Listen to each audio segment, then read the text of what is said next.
It's still player preview season. In today's show, we're talking all about Nolan Powell and Robert Covington. Welcome to Locked On Blazers. Let's get into it.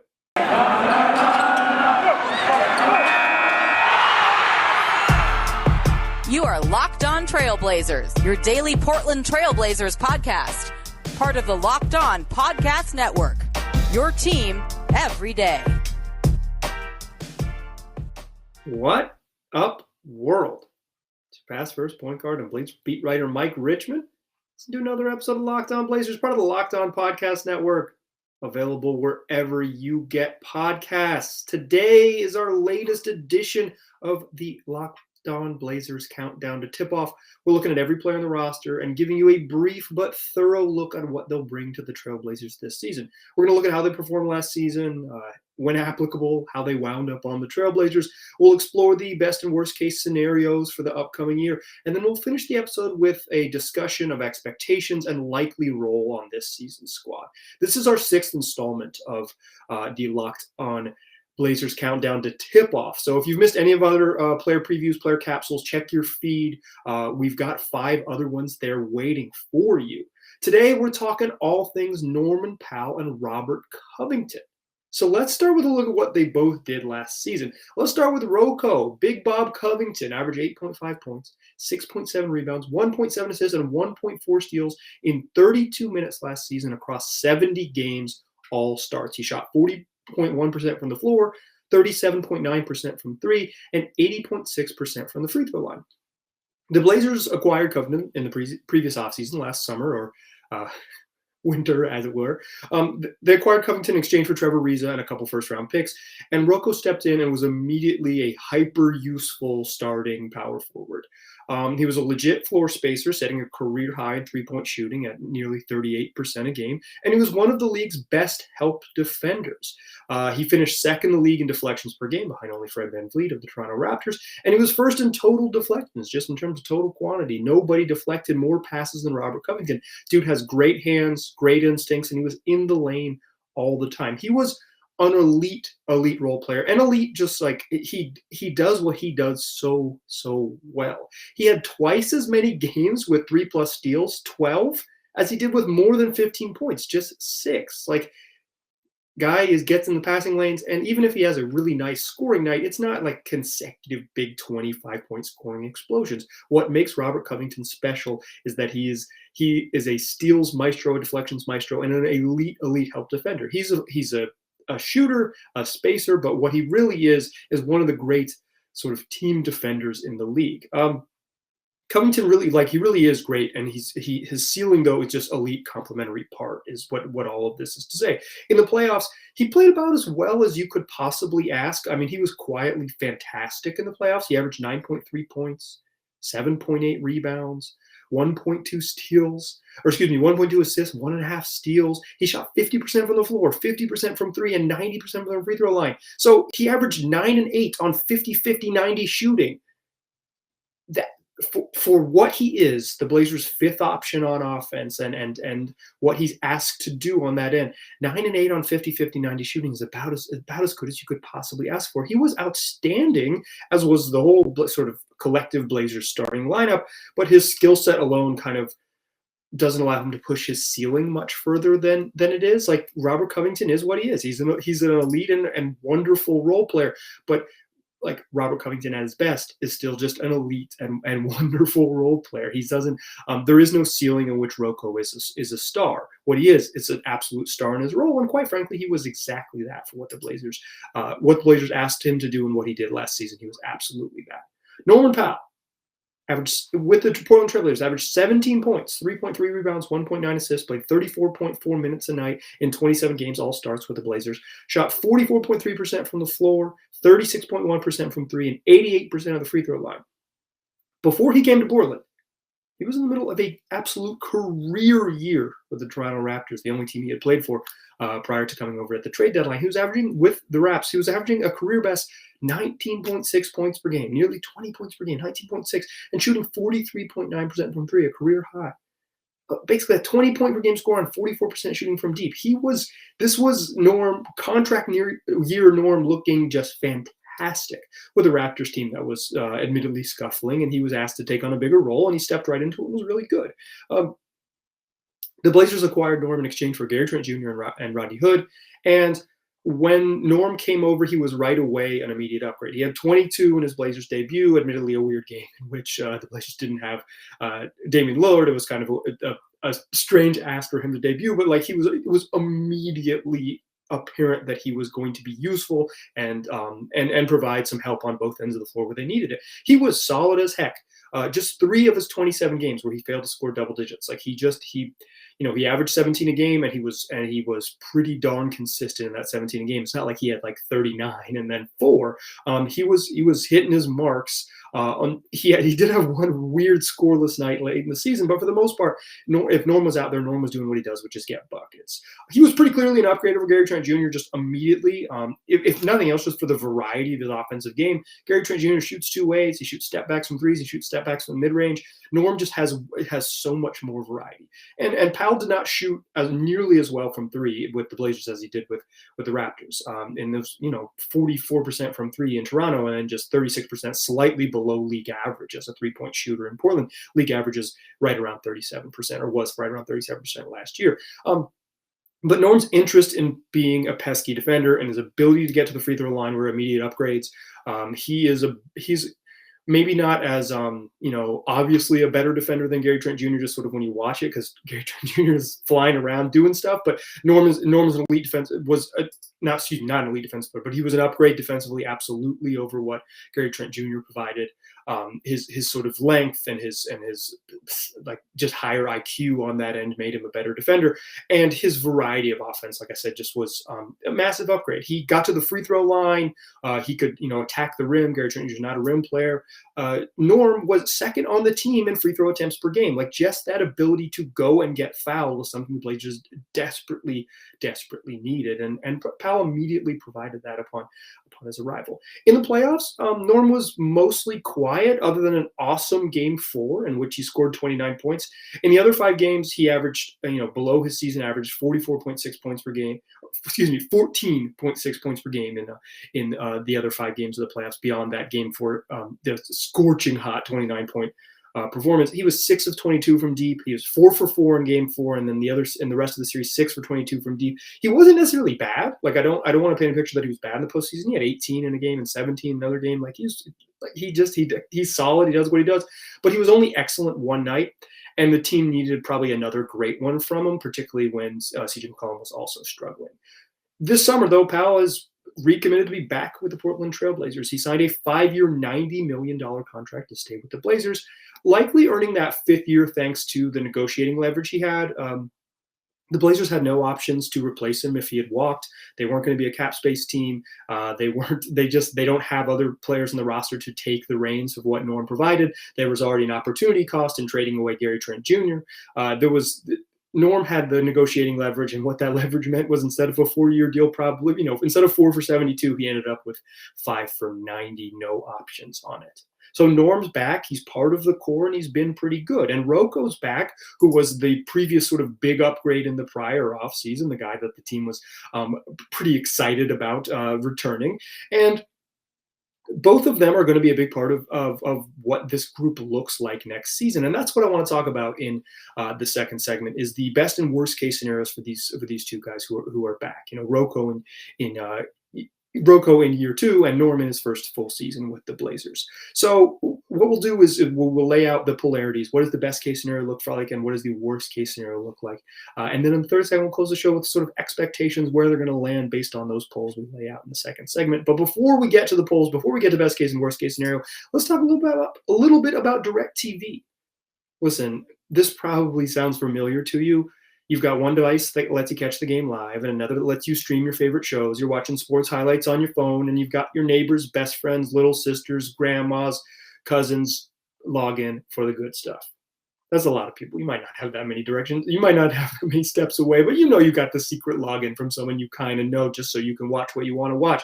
Well, let me tell you about a simple way to get all the entertainment you love without the hassle, without the login steps, without nobody's grandma's, sisters, aunties, cousins, whatever. It's a great way to finally get your TV together. It's called Directv Stream, and it brings you live TV and on-demand favorites like you've never seen before, so you can watch your favorite sports, your favorite movies, and your shows all in one place.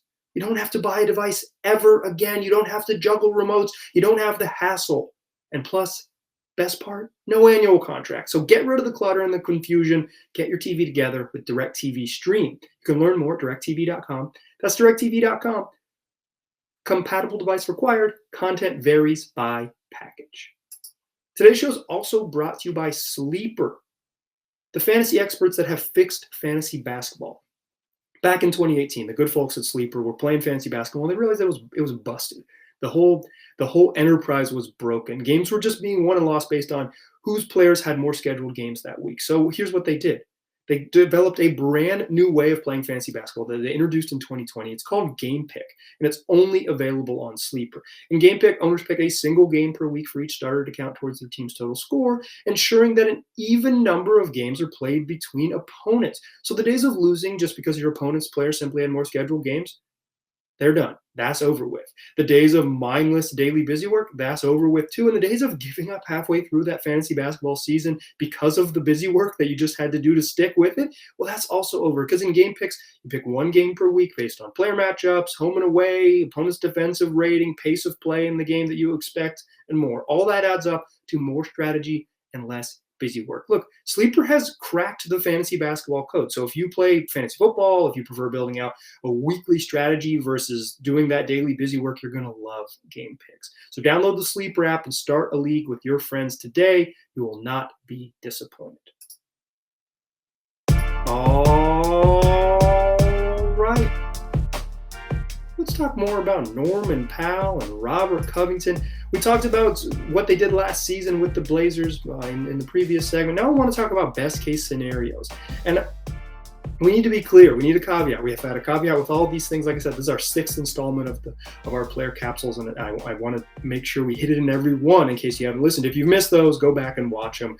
It's a good way to sort of get prepared and get a sense of what guys contribute and what they might contribute next season. But the best case and worst case scenarios are supposed to be within reason and without injury. So we're talking about the reasonable best case scenario for each of these guys, and a worst case scenario that happens on the court. It is without injury. We want to talk about stuff that happens between the lines on the hardwood. It's obvious worst case scenarios would involve bodies breaking down, and best case scenarios can involve MVPs, but those are either uninteresting or not reasonable solutions, not reasonable scenarios for every player on the roster. So what's the best case scenario for Robert Covington look like? The best case scenario looks a lot like last season, quite frankly. I feel like that was not the absolute peak of what Covington can be, but it is darn close. The best case scenario is that he continues to be an above average shooter from deep and sets yet another career high from three, pushing that percentage up towards 40% from distance. And the best case scenario is that he remains his status as an elite help defender, ranking near the top of the league in deflections and steals yet again this season. And that the defensive scheme under Chauncey Billups that is generally more aggressive further accentuates his skill set. What makes Robert Covington good is just complemented by what the Blazers want to do on defense. He an elite help defender, is asked to play a defensive scheme where the help is more aggressive, and he's even better at doing what he does because the ask is a little bit different. The best case scenario is that the Blazers offense allows for even more open looks, and that Rocco becomes a lethal fifth option on a potent starting group, and that the defensive scheme, like I said, fits him even better. The best case scenario is that the Blazers become an above-average defense, giving Robert Covington a very legit claim to the spot on one of the all-defensive teams. There were people who were making the case for Covington last year, but the Blazers ranked 29th in defense. It wasn't realistic. The best-case scenario within reason this year is that the Blazers are an above-average defense. They're something like 9th to 12th in defense, and the reason they take a step forward is because they have one of the great help defenders in the league, Robert Covington, and he gets some hardware. Or if nothing else, real consideration for that hardware at the end of the year. That's the best case scenario. What's the worst case scenario for Rocco? It's that his shooting slips a little bit. and he becomes a below average shooter, which hurts his already relatively limited offensive arsenal.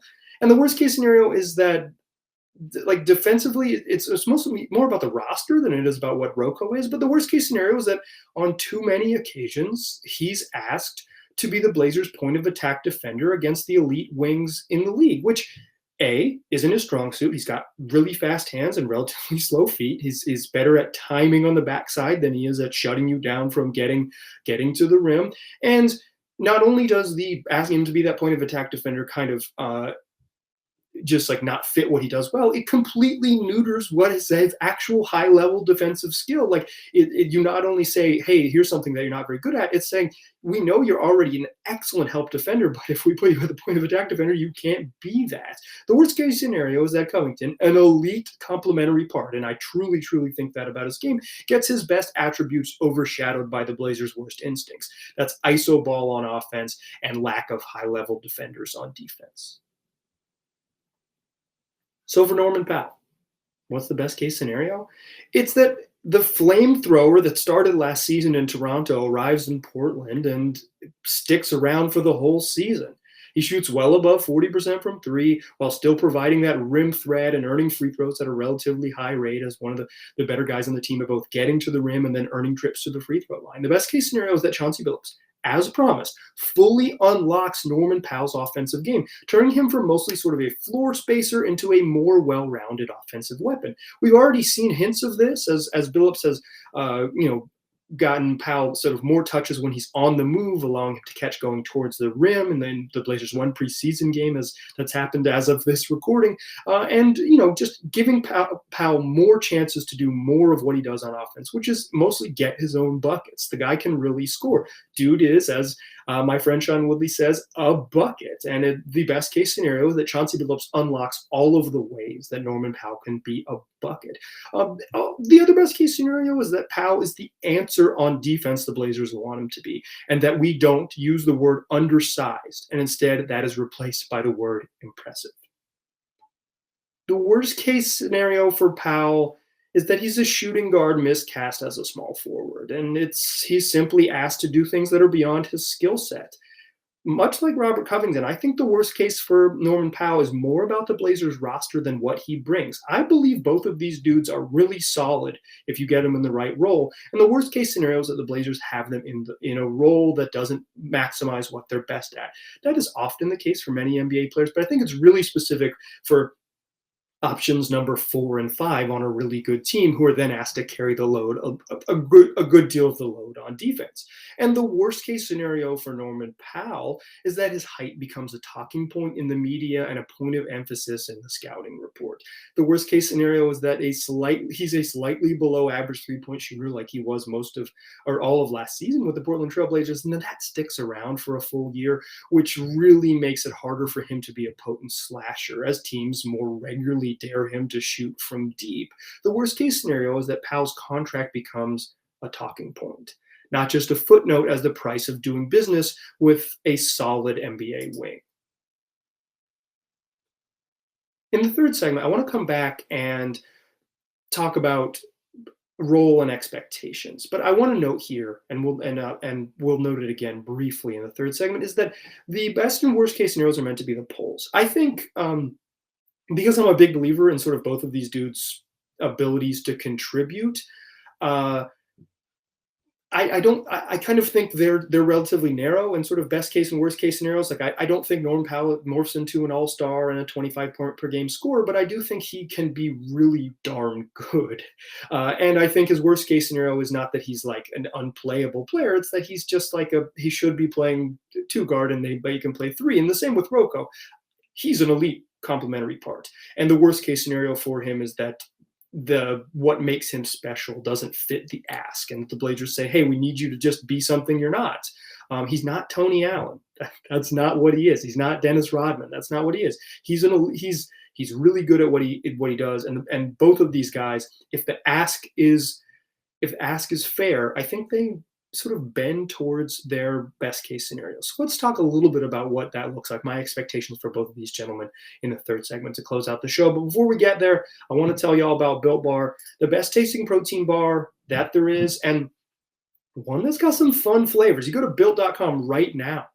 You can get your hands on some limited time fun flavors like apple almond crisp, strawberry puff, or churro puff. Those puff flavors, a little bit different texture than your standard Built Bar, a little airier, a little lighter, kind of have like a sort of like a sneaky, almost crunch gooiness to them, a sort of mixture between crunch and gooiness. The puff flavors have been pretty fun. Churro puff was super popular when it was here before, and now it's back. For instance, and listen, all of these are delicious. There's some classic ones that are still available, like my personal favorite, peanut butter brownie, and another favorite of mine, cookies and cream, double chocolate, raspberry, coconut. All some classics are still there. But take these limited time flavors. Like every Built Bar, they're going to be covered in 100% chocolate. They got a candy bar-like texture, but they also pack a punch. Not only tasty, but healthy too. Take the churro flavor, for instance. 17 grams of protein, 130 calories, 5 grams of sugar. That is macros that you can use in a delicious bar. So don't wait around. Go get yourself some of these. Go to built.com. Use the promo code LOCKED15. You'll get 15% off your next order. That is promo code LOCKED15 for 15% off at built.com. Still a pass first point guard. Still Mike Richmond. Still listening to Locked On Blazers. We're talking all things Norman Powell and Robert Covington here in today's episode. Is our latest edition of the countdown to tip-off. Locked On Blazers, our player capsules, player previews, whatever you want to call them. We've done 6 of these. I can just rip them off in case you're interested in listening to the other ones. They're all available on YouTube, or they're also available wherever you already get podcasts. We've done Yusuf Nurkic. We've done Nazir Little. We've done CJ McCollum. We have done Cody Zeller. We've done Anthony Simons. We've done Larry Nance Jr. Now we've got Norm and Rocco here. So that's 9 guys on the roster we've covered. We're going to cover everyone before opening night. I got a plan. We're going to look at everyone in the same way, sort of the same format. So we, review their last season, look at their best and worst case scenarios, and then I want to talk about roles and expectations. So let's close out the show talking about roles and expectations for Norm and Rocco. Both of these gentlemen are going to start. That's a spoiler. The Blazers know who they really believe in their starting lineup of Dame, CJ, Norm, Rocco, and Nurk. It was excellent to end last season, one of the best in the league. They were one of the best offenses in the league with that group to close the year, and they were kind of middle of the road on defense with this group. Like they weren't horrific. It was just all the other minutes when they were just a nightmare on defense, and hopefully some of the other additions have addressed that nightmare. But this group makes sense, and they're not going to change it if it ain't broke, so to speak. And for my money, this is not broke. Norman Powell's a starting shooting guard. Robert Covington is just starting power forward. For my money, Robert Covington makes much more sense as a power forward than a small forward, although maybe his size suggests that he could play the 3 in the league. But 4 is more of a help defender type position. If you're a 3 with a more traditional 4 on the roster with you, then it kind of pushes Rocco into that point of attack defender where he's got to guard wings and initiators. And if he's guarding on the ball, if he's in the immediate action, he's not as effective as if he's helping off of somewhere else. So I view Covington as a 4, and I view him as like a solid 4. I also think there's a minutes. There'll be a slightly difference in minutes, but mostly for Norman Powell. Norman played 34.5 minutes last year with the Blazers. I don't think he's going to play that much this year. I think he's going to drop down to about 30 a night. Cov played 32 minutes a night. I think that's pretty similar to what he'll play this year. So you can expect relatively similar roles. I think one of the curious questions, and I think as much as like expectations in this segment is much about like what questions do we still have to answer? Because what are you expecting is a question in and of itself. But Norm, they've kind of promised Norm a bigger role. Chauncey Billups has talked to him about a bigger role, and he was apparently sold in free agency by Neil Olshey by getting this coaching staff was going to be someone who unlocked all the parts of his game. Now, I'm a big Norman Powell fan, big Norman Powell believer, big Norman Powell guy, but I don't think he has this like extremely varied game that he had last year. I think this is more about just getting him more shots. He's not much of a playmaker. He's not an elite rebounder, but he can score at a bunch of different levels. He can shoot it from 3. He can get himself to the rim. He can get a free throw line. He's not crazy, sort of creative off the bounce, but he's aggressive, looking for his own offense, and he can score at all 3 levels for sure. Like he's dude's a bucket. So I think it's more about just getting more shots, and I think that'll be curious about how they go about it. The Blazers play a preseason game. I'm recording this on Sunday, October 10th. The Blazers play a preseason game on October 11th, in which Dame and CJ aren't going to play. So we're still a little bit of ways from kind of getting more looks at what that might mean. But I will say this, based on what we know about this, Anthony Simons is going to get a bunch of minutes as backup shooting guard. I think that's going to eat a little bit into Norm's time. I think he's going to play less next season. So it's more about how much do they maximize him in playing 2 less minutes a half. More shots, I think, is going to be what Norm wants to see. A little more involved in the offense and a little more variety of how's he involved. It's running him off cuts and getting the ball moving towards the rim is a much more sort of palatable way for him to play than spacing him and having him be just sort of like a movement shooter, spacing in the corner and then kind of rising from the corner around the arc to the top of the arc. Like a little more variety in how they use Norm. He can be a cutter. He can be someone who runs a weak side pick, like a backside pick and roll out off of the main action, or they can just run stuff through him. He's not a point guard, not an initiator, not a guy who's going to set stuff up. But I think more little like 3% more of Norm is or something what we'll see, and I think that's a reasonable expectation, particularly early in the season. Is like a little more Norm. We'll see if things go sideways. I think the Blazers will lean back on what they do well, and what they do well is give the ball to Dame and CJ and let them cook. But if things are humming, I think there's a reason to believe that we'll see more of Norm. And my expectations is we will see a subtle difference in the sort of Norm getting more touches and more touches going towards the rim. He's also he's either starting small forward. He's going to ask to have a bunch of tough defensive assignments. I think that's what he wants. He's probably a little miscast in that role. Like, can Norm guard Luka Doncic? No, probably not. But he's going to be asked to do that on a bunch of nights. And I think he wants relishes and wants that responsibility. So I don't expect that role to change. He's still going to be asked to be a defensive stopper, even though he's maybe a little miscast there. And I think like a slight uptick in offense. Role and expectations for Robert Covington, I with all the promises, more Ant, more Nurk, more Norm, CJ and Dame don't really want to take a step back in minutes, so it's like more about changing their role, getting them off the ball more, and like making sort of a more egalitarian offense. Like Rocco, there's no ask for Rocco. That's why he's role player gold. Like he's going to do what he does. There isn't going to be more shots or more stuff carved out for him. I don't think Rocco should shoot less. He's an elite shooter, and as your fifth player, fifth option on offense, that's what like you want him to be the fifth option. You want him to probably have the fifth most field goal attempts, but you don't want him to shoot like way less. Like a super big reduction in Rocco's offensive role is not a good thing. And so hopefully I expect it to be about the same, but they're not going to run stuff for him. He's still going to be a spacer on offense. That's what he does well. He kind of picks his spots. I think sometimes my gripe with Rocco is that he decides to shoot before he gets the ball, and when he gets it, he still shoots anyways. He shot 38% from three. It's fine. That's like really good. And his shooting opens up things for everyone else. So you don't want him to. You want him to still get his shots up, and I think there's a lot of math, there are a lot of sort of studies to suggest that the willingness to shoot is typically more dangerous than the actual shot going in. So Rocco, get it up, decide to shoot early and get it up. But in terms of role, I think we're going to see a very, very similar role. Hopefully the Blazers defensive changes where they're going to play. They're just more aggressive. People are talking a lot about like how they guard pick and rolls, and that changed a little bit, but for me, the big adjustment is how aggressive they are rotating over. If we saw in the first preseason game, they've been really aggressive in their help defense and the way that they've helped. And I think being a more aggressive help team could complement Rocco more. I think you could see him be, even better in sort of just like the raw steals category. He'll be up there in deflections because he's so darn good at it. I think playing him some minutes next to Nance, where they both two elite steal guys, elite deflection guys in the lineup could help Rocco, because just another really smart help defender. Those things.